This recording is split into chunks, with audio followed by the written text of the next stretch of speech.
O lugar que é bom pra mim é onde eu quiser estar. A estrela ainda brilha, ela é quem vai me guiar. Ser guerreira é minha sina, batalhando pra vencer. Tenho voz pra ser ouvida, tenho sonhos pra viver. Não vão mais conseguir me anular, me calar. Ninguém vai me impedir de cantar e lutar. Seja em casa, no campo, na rua ou na praça, chega de mordaça, agora eu vou falar. Porque eu sou mulher pra fazer acontecer. Eu sou uma delas, são elas por elas, ocupando os espaços de poder. Porque eu sou mulher pra fazer acontecer. Eu sou uma delas, são elas por elas, ocupando os espaços de poder.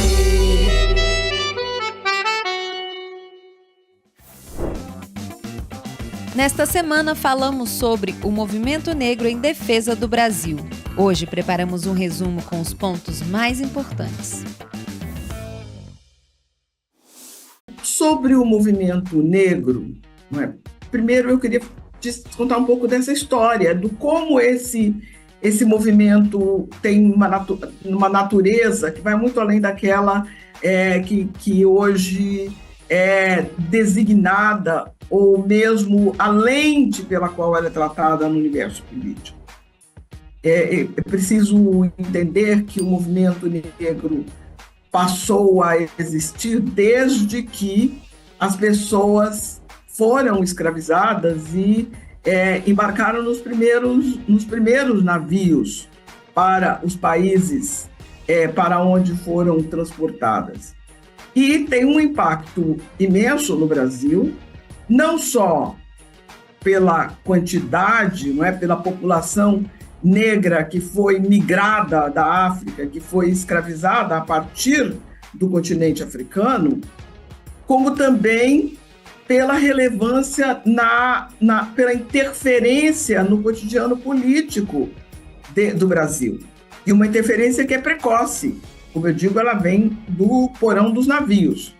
E também uma interferência que não foi isolada. Essa é uma outra necessidade de se reconhecer, mas principalmente há aí uma carência de mais pesquisas, mas as pesquisas históricas indicam que sempre houve uma inter-relação com o que acontecia nas outras partes do mundo e que tinham não só ressonância, mas também que esse movimento negro no Brasil era conhecido em outras partes pelas populações negras escravizadas e também conduziam as suas lutas, como foi o caso do Haiti.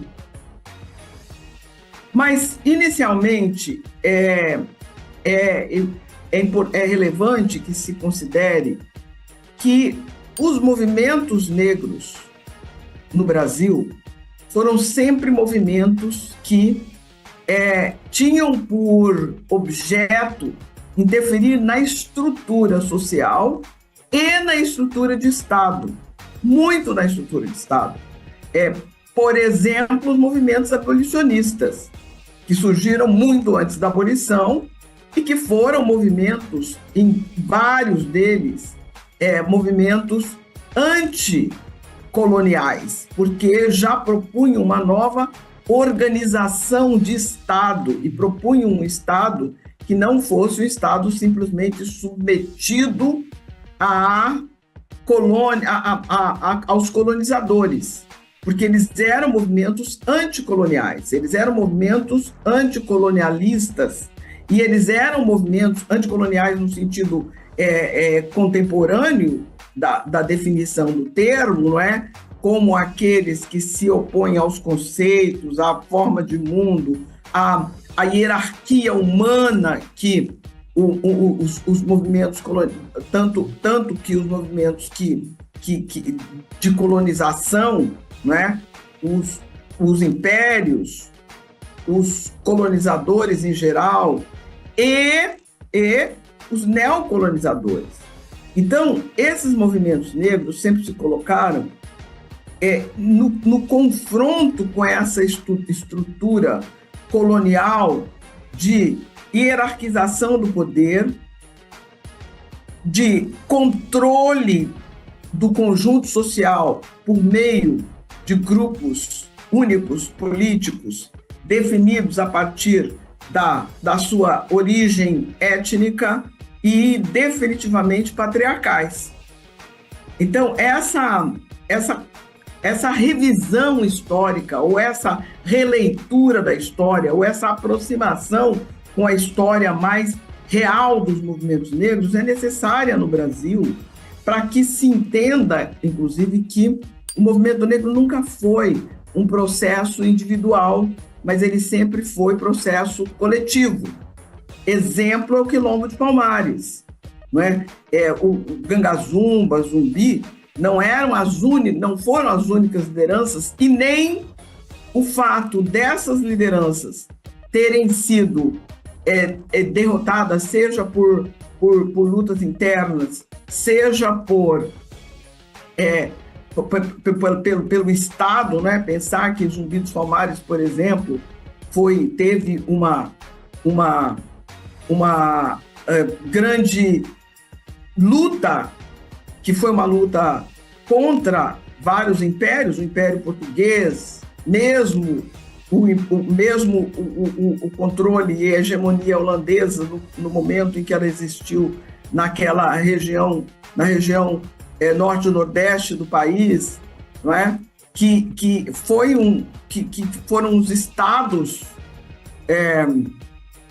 que se empenharam nessa luta contra a organização dos quilombos, e principalmente a organização dos quilombos dos Palmares, que Zumbi dos Palmares foi um líder relevante, mas que há, inclusive, uma interpretação do como esses líderes se sucederam não só na organização daquele quilombo, como também na sobrevivência da organização do Quilombo dos Palmares após o assassinato de Zumbi.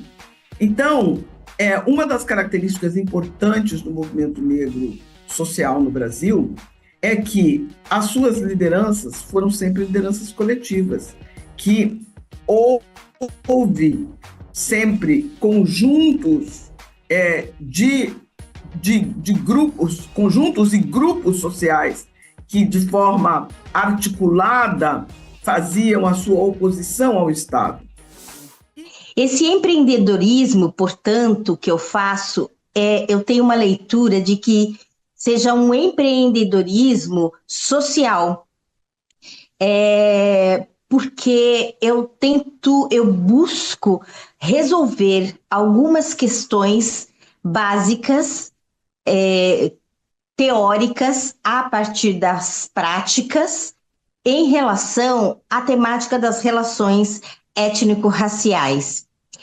Esse empreendedorismo social que busca resolver questões sociais, no meu caso, entender a dinâmica do racismo, mas como sou uma professora também, enfim, desde meus 18 anos formada no curso de magistério do 2º grau, eu penso em juntar tudo isso, esse empreendedorismo social que se concentra na questão, no grande desafio que nós temos no Brasil, por vivermos num país extremamente racista, e por ser integrante do MNU, Movimento Negro Unificado, num período ainda muito no início dele, eu entendo que é o seguinte: eu não posso ser contraditória. Então, ao mesmo tempo que eu sei que todas nós, pessoas negras, precisamos do dinheiro, e o nosso caminho é empreender, porque o que nós sempre fizemos ancestralmente falando é um trabalho nos mercados, né, em solo africano, vendas, trocas, negociações.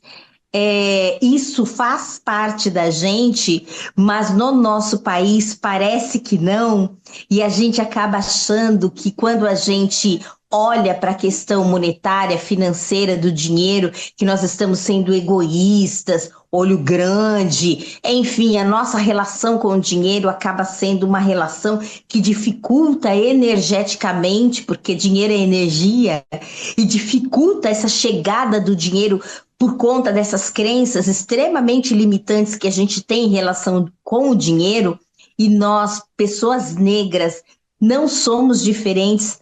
Aliás, temos muito mais essa questão de nos limitar pela entrada do dinheiro, pela culpa de estarmos fazendo dinheiro, enfim, mas para mim eu não posso ser contraditória.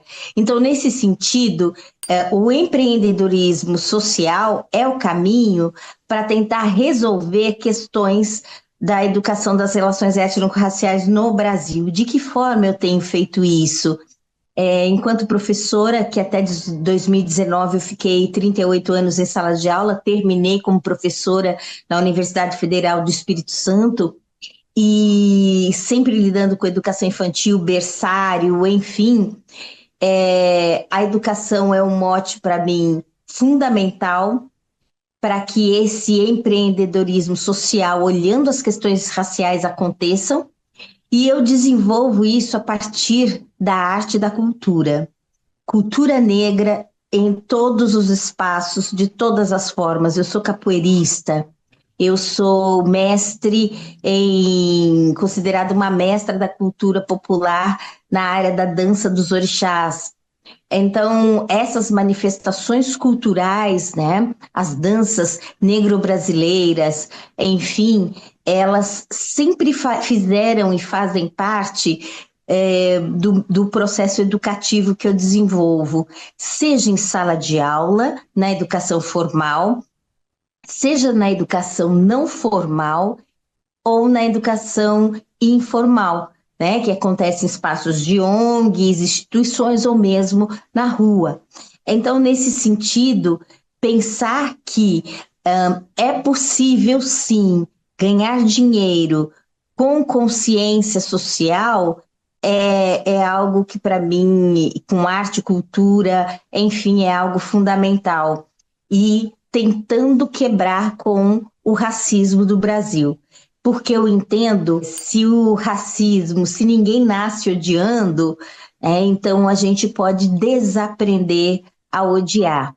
Nós estamos numa sociedade em que as crianças aprendem desde muito cedo a não gostar, né, de pessoas negras, ou não se aproximar, enfim. E nesse sentido, a literatura tem me ajudado muito, porque eu tenho escrito livros, produzido uma literatura a partir da minha realidade, do meu encontro com os meus estudantes, da minha experiência de 38 anos em sala de aula. Sempre o mote das minhas histórias nasceram em trocas em sala de aula, na relação com os estudantes. Então são histórias, o motivo da história ele é real, e por isso eu acho que crianças, jovens e adultos se identificam tanto com essa literatura, e é uma literatura que coloca diretamente o dedo na ferida. Eu vou falar das questões raciais, eu vou falar do racismo estrutural via literatura com encantamento. Então, isso é fundamental. E o centro da questão desse empreendedorismo que eu tenho desenvolvido é que nem sempre eu faço as minhas ações por troca financeira. Então, sei lá, eu tenho um número enorme de escolas cujas salas de leituras se chamam Quilsan de Oliveira. e eu tento estar perto dessas escolas, perto desses estudantes, falando, pensando, respirando literatura, apoiando em suas escritas, em sua forma de ver, em suas formas de ver o mundo, enfim. E eu entendo que isso faz parte desse empreendedorismo também. Quando eu vou ministrar um curso em uma escola, eu tenho o meu cachê que está determinado, o mercado determina um valor para a gente, né? Então, eu tenho um valor que quando eu tenho que pensar de forma, enfim, articulada com a empresa, que o rebaixamento do meu cachê me coloca em situações extremamente difíceis para conseguir levantar, erguer esse cachê novamente. Eu estou nessa situação. A gente quer fazer generosidade, mas também tem um outro lado que me obriga a pensar de uma forma extremamente didática também. Então, nesse sentido, se eu tenho um mercado que determinou mais ou menos o valor do meu cachê para uma determinada ação nas escolas, eu sei que as escolas municipais de São Paulo, por exemplo, recebem verbas para formação, etc. A minha sugestão dentro desse empreendedorismo social é o seguinte: o valor do cachê é esse. Por que vocês não se juntam? Aqui perto dessa escola fica a escola tal, XYZ. Veja com elas se elas não gostariam de estar num sábado, né, juntas, nos juntando, enfim, para esse processo formativo.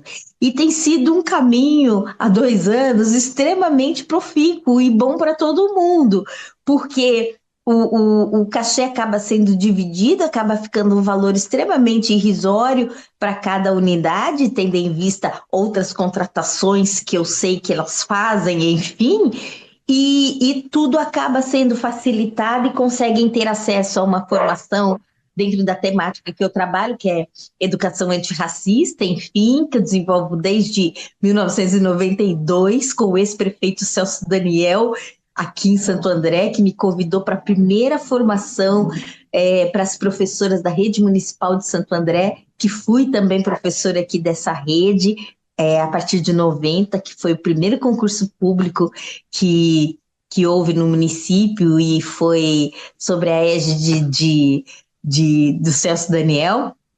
Tenho muito orgulho de falar nisso, e desde então eu nunca parei com as formações na perspectiva da educação antirracista. Então são formas de pensar uma outra relação com o dinheiro, uma outra relação com o empreender, e que tem tudo a ver, inclusive, com a África. Mas a gente precisa contextualizar um pouco, né? Por que a gente ainda continua falando sobre Novembro Negro, sobre direito para a população negra, né? Sobre igualdade racial, né? Combater as desigualdades, né? A gente entende que o Brasil é o país com a segunda maior população negra fora da África, mas ele ainda não incorporou essa população como reais sujeitos de direitos, né? Isso em virtude de problemas históricos que não foram sanados e que contribuem para a ampliação das desigualdades incansavelmente denunciada pelos nossos movimentos, né? Os movimentos negros que vêm lutando contra todas as formas de discriminação, opressão e contra os desmontes das políticas públicas e principalmente contra a própria criminalização dessas organizações populares, né? Inclusive a gente tem visto ultimamente até alguns parlamentares muito mais à direita questionando o papel, né, querendo criminalizar essas organizações.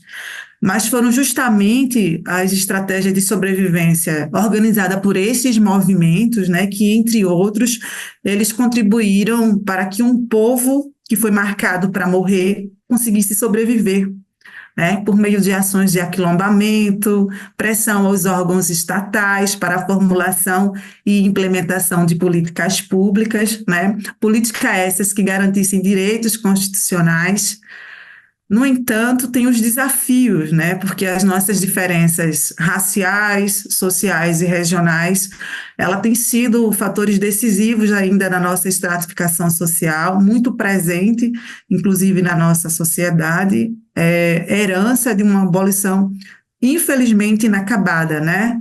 Os estudos mostram, assim, de forma bem violenta, que a nossa população negra ela é tratada principalmente no morro, em comunidades periféricas, ainda somos a população que estamos na base da pirâmide, né? Todos os índices, todas as pesquisas e números que a gente avalia de diagnóstico, essa população ainda é uma população que ainda está com os índices negativos, né? As nossas diferenças, elas estratificadas, tanto na economia quanto na política, ela é fruto de uma sociedade que, infelizmente, até hoje ela não incorporou, né, em sua totalidade os negros, as comunidades tradicionais, como reais sujeitos de direitos, né, classes que não foram instituídas ainda, incluídas na sociedade competitiva capitalista, mas foram colocadas à mercê de diversas formas de exploração.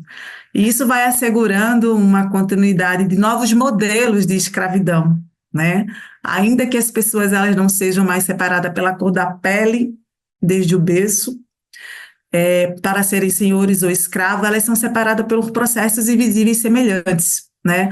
Ou seja, pelos novos formatos construídos pelas elites para tratar e dar manutenção aos novos sistemas de escravismo, que hoje, para além da nossa cor de pele, são herdeiros da escravidão e da classe trabalhadora. São processos invisíveis, né? E formaliza e perpetua novos processos e novas formas de escravidão. Então, por isso que é importante a gente sempre celebrar esse Novembro Negro. O que é esse Novembro Negro?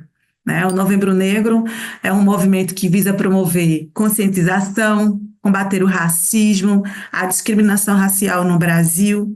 É um mês importante, com uma agenda voltada para questões raciais, né, com um dia celebrativo, que é o 20 de novembro, é o Dia da Consciência Negra, que relembra a trajetória e a morte de Zumbi dos Palmares, né, um líder quilombola, o líder do Quilombo dos Palmares, que lutou, né, incansavelmente contra a escravidão e a opressão colonial. Então, é um mês dedicado às nossas lutas, né? E esse Novembro Negro, ele tem suas raízes lá na década de 70, né? Quando ativistas negros brasileiros, eles começam a se organizar para celebrar esse Dia da Consciência, e aí fruto de muitas lutas de organização e resistência, né? E quando a gente vai olhar para a cronologia do Novembro Negro, né, a importância, a contribuição que esses movimentos populares têm. Então, quando a gente vai para essa cronologia, a gente consegue compreender qual é a importância da gente seguir firme na luta, né, e qual a importância que o movimento negro tem para essa contribuição. A década de 70 marca, né, essa cronologia, é o marco central e é o início desse grande movimento que é esse Novembro Negro, né? Essa data também marca o surgimento do nosso maior porta-voz, eu poderia dizer, o maior porta-voz da população negra, que é o Movimento Negro Unificado.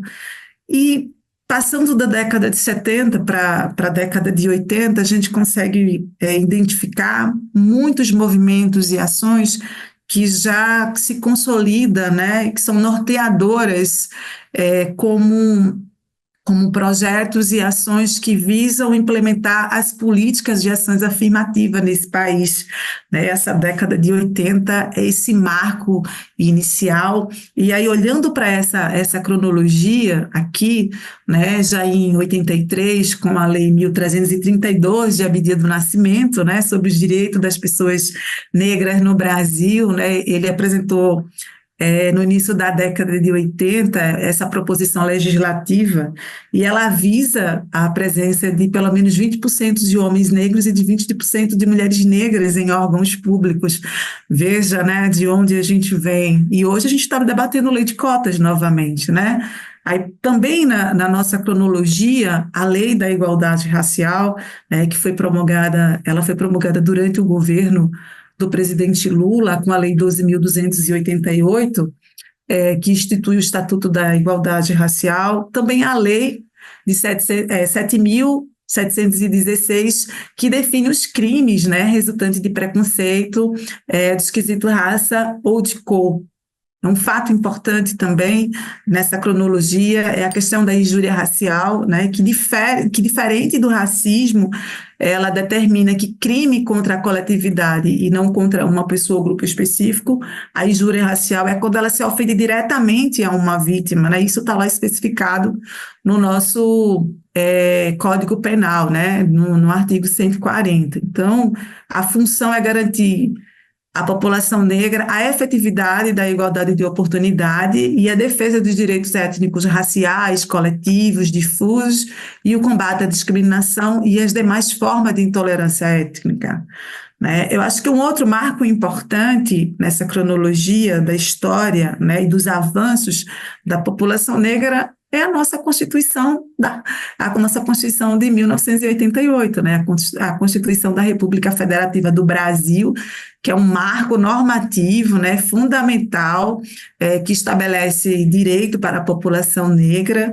Em 2001, também a Conferência de Durban, né, é um marco importante, que foi a partir da conferência organizada pelas Nações Unidas em 2001, que contou com grande participação e o engajamento real da sociedade civil brasileira. E a partir dessa conferência, o Estado brasileiro ele começa a se comprometer e a implementar políticas públicas afirmativas, né, isso como parte dos esforços para promover e combater a discriminação, né, combater o racismo e promover a igualdade racial. Então, a importância de um governo progressista, né, isso já é dentro do governo do presidente Lula, e outras ações, como o Programa Nacional de Ações Afirmativas, com o Decreto 4.228 de 2002, que institui o Programa Nacional de Ações Afirmativas, e nesse programa contemplava medidas administrativas e medidas de gestão estratégica para promover a diversificação dos cargos comissionados e das contratações para a administração pública. Também dentro desse processo de um governo democrático, eu acho que um grande ganho, né, para nós foi a Secretaria Especial de Política de Promoção da Igualdade Racial, que é a CEPI, né, a criação dessa secretaria. Isso representou um marco, né, foi um passo institucional extremamente importante e muito relevante, né, para a nossa luta, que fortalece nesse momento também a luta antirracista no Brasil. Diversas políticas públicas foram formuladas a partir desse momento, né? Dialogo ainda com muita gente que participou desse momento importante da construção e a elaboração dessas políticas públicas, e ainda no governo petista, né? E eu costumo sempre reafirmar que o Partido dos Trabalhadores e das Trabalhadoras é o maior instrumento de transformação social desse país, como eu disse anteriormente, porque ele formula e implementa ações que mudam, né, a realidade das pessoas. O nosso estatuto, né, em 2010, o Estatuto da Igualdade Racial, que é um outro marco normativo no âmbito federal para as políticas de igualdade racial, né, que visa promover a igualdade, principalmente nas contratações do setor público, né, e a adoção de medidas similares em empresas privadas. E outras questões, né, o Estatuto é um documento norteador, né, como eu sou do Nordeste, nordestinador, né. Em 2014, a nossa lei de implementação de cotas no serviço público, né, em 2017, a nossa ação declaratória e constitucional, ação declaratória da constitucionalidade 41, né, que o Supremo Tribunal Federal declarou a integral constitucionalidade, fixou a reserva de 20% de vagas oferecidas em concursos públicos, né, principalmente para cargos efetivos e empregos públicos no âmbito da administração pública direta e indireta. E chegamos aí num outro governo, né, que é o governo do presidente Lula, né? Esse governo traz uma esperança para a população negra quando ainda na transição, né, naquele pós-vitória, a gente começa a entender o retorno, não da CPI, né, não da secretaria, mas a criação do Ministério da Igualdade Racial, né, um retorno histórico, a criação desse ministério. A população negra merecia, né, a criação desse ministério, o retorno da pauta da igualdade racial dentro do governo federal de forma prioritária, né, ainda é um ministério com algumas limitações, e aí passando por questões de financiamento, de recursos, né, com um quadro de pessoal ainda reduzido, mas diante daquilo que a gente vem de um processo de descrédito das instituições públicas, né, a gente vem de um golpe, né, contra a presidenta Dilma, a gente vem de um governo de direita, a gente vem de um processo onde o nosso maior líder, né, ele foi preso de forma injusta, mas ainda assim a gente consegue voltar para o governo federal, né, e tem uma coisa que eu acho que é importante eu colocar aqui também, que depois de tudo isso, né, depois da gente enfrentar tantos processos, principalmente a polarização em torno do antipetismo, o Partido dos Trabalhadores e das Trabalhadoras ainda é o favorito para governar o país, né? Então, esse retorno do presidente Lula, né, esse retorno de um governo petista, traz luz e traz esperança, traz muita esperança para a sociedade brasileira, e a criação desses ministérios e de outros, né, como o Ministério do Desenvolvimento, aliás, o Ministério dos Direitos Humanos, o Ministério dos Povos Indígenas, o Ministério das Mulheres, que são ministérios importantes que dialogam com questões sensíveis da população. Esse debate dos 21 dias do ativismo, ele nasce desse lugar que é do enfrentamento à violência ou às violências contra a mulher. E aí, veja, uma campanha que é coordenada pelo Conselho Nacional de Justiça e que traz esse lugar de enfrentar uma violência que data de muito tempo atrás, que versa sobre os 16 dias de ativismo, que remete àquela luta das irmãs na República Dominicana que foram assassinadas, por exemplo. Ela traz também a luta de várias outras mulheres que perderam suas vidas. E é por isso mesmo que essa campanha é tão importante. Por que 21 dias de ativismo? Porque nós realizamos uma campanha com uma longa duração, né? Isso é muito importante dizer, porque a gente precisa continuar articuladas em rede, né? E que a gente precisa fortalecer nosso trabalho cotidiano. Então, eu sempre procuro dizer que os 21 dias de ativismo, ele é resultado de um ano inteiro de ativismo. Ele é resultado do 8 de março, ele é resultado do Julho das Pretas, ele é resultado do Agosto Lilás. Os 21 dias de ativismo fecha o ano, remete a esse histórico que eu já trouxe aqui, mas ele fecha o ano garantindo que nós estamos lutando pela vida das mulheres. Eu acho que isso é muito importante. É algo que para nós a gente não abre mão, é isso. Nós queremos continuar lutando pela vida das mulheres. E aí, falar para vocês que estão aqui nos acompanhando e que cada uma, eu tenho certeza, tem suas muitas experiências de como tem enfrentado e como tem tratado os 21 dias de ativismo, seja na Assembleia, seja nas ruas, seja na luta diária. A gente faz algumas perguntas, né?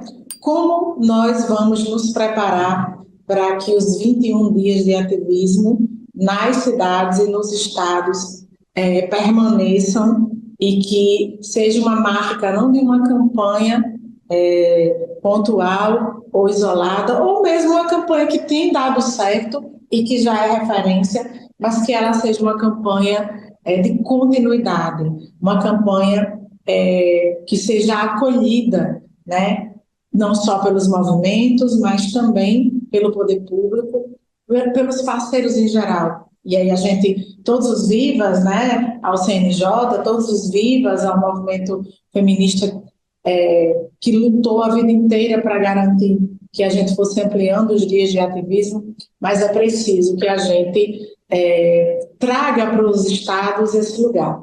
Aqui no estado do Rio Grande do Norte, por exemplo, estado que nós temos uma mulher governadora, uma mulher que, inclusive, sofreu muitas violências, que tem sofrido muitas violências, que tem sofrido violência política. Então, essa mulher traz para nós esse lugar de afirmação de que precisamos nos defender, de que precisamos nos proteger e que ninguém vai interromper nosso trabalho. Então, quando a gente apresenta uma campanha de forma permanente como um projeto de lei, então no Rio Grande do Norte vocês transformaram os 21 dias de ativismo num projeto de lei? Exatamente. Nós apresentamos um projeto de lei e nós podemos compartilhar com todas vocês que precisarem, que desejarem, mostrando como a gente pode fazer com que o nosso governo se comprometa, mas que os outros governos se comprometam e que as outras deputadas que virão depois possam dar continuidade em parceria com os governos para que a gente tenha os 21 dias de ativismo um lugar, né, de reflexão, mas também de ação, de balanço das políticas. Na Assembleia do Rio Grande do Norte, por exemplo, nós vamos fazer uma audiência pública. Como estão sendo pensadas as audiências públicas nas cidades? É preciso que as nossas audiências elas tragam esse lugar da análise e da reflexão das políticas públicas, mas que nesses 21 dias de ativismo a gente reflita qual balanço a gente faz de tudo que a gente construiu para enfrentar violência. É garantir que os assassinos de Marielle tenham sido punidos? É garantir que os assassinos de Marielle tenham sido punidos. Então, os 21 dias de ativismo nascem também lá em março, em 14 de março, quando a gente cria o Dia Estadual Marielle Franco, como tem o Dia Nacional de Combate à Violência, como em Natal tem o Dia Municipal. Aí na sua cidade, no seu estado, já tem. Vamos conectar os 21 dias de ativismo com o ano todo. Vamos falar, aqui no Rio Grande do Norte, nós temos um projeto muito interessante, que são as defensoras populares. Essas defensoras, elas vão lutar, e a nova turma, o novo curso, ele foi instalado agora. E esse novo curso vai trazer a atualização, né, necessária do que a gente precisa para enfrentar a violência, a atualização da Maria da Penha, a Maria da Penha que vai às escolas. As defensoras populares vão se proteger, elas vão saber como se defender e como defender as outras. Há no Ministério Público ou na Defensoria disposição de pensar uma ação como essa? Vamos provocar, vamos atuar em rede. As nossas experiências, e é muito legal aqui na TV Elas por Elas, esse momento, né, de troca, não é uma aula, mas são trocas das experiências que a gente vivencia, cada uma no seu lugar, no seu estado, que podem reverberar para o país todo, que pode ser semente para o país todo. No seu estado, na Assembleia, tem Procuradoria da Mulher? Nós temos uma Procuradoria da Mulher que, inclusive, já, né, serviu para defender nossas próprias deputadas. Então, isso é um sinal de alerta, é um sinal de que nós sofremos violência, né? E, é muito importante que, nesse sinal de alerta, nós estejamos juntas nesses 21 dias de ativismo, mas é importante também dizer que nós precisamos trazer para cá a informação de que todas as mulheres podem sofrer algum tipo de violência. E é nesse alerta que a gente chama a atenção para todas as mulheres podem sofrer, mas as mulheres negras em situação de vulnerabilidade, elas vão sofrer uma dupla, tripla violência. Portanto, nos 21 dias de ativismo, nós estamos chamando a atenção. Como estão as atividades voltadas para o debate de recorte racial, de gênero, raça e classe? É preciso que a gente faça dos nossos 21 dias de ativismo não uma repetição, né, de ações que o Ministério Público já faz. É muito importante trazer o Ministério Público, e, no nosso caso, saber como anda o grupo reflexivo de homens. Perfeito. É muito importante que a gente traga a Defensoria Pública, mas vamos trazer, né? Vamos pensar uma atividade nesses 21 dias de ativismo que traga, né, as mulheres negras para um lugar de destaque, que traga as mulheres negras para serem ouvidas. Fique com o TV Elas por Elas Formação, que semana que vem tem mais.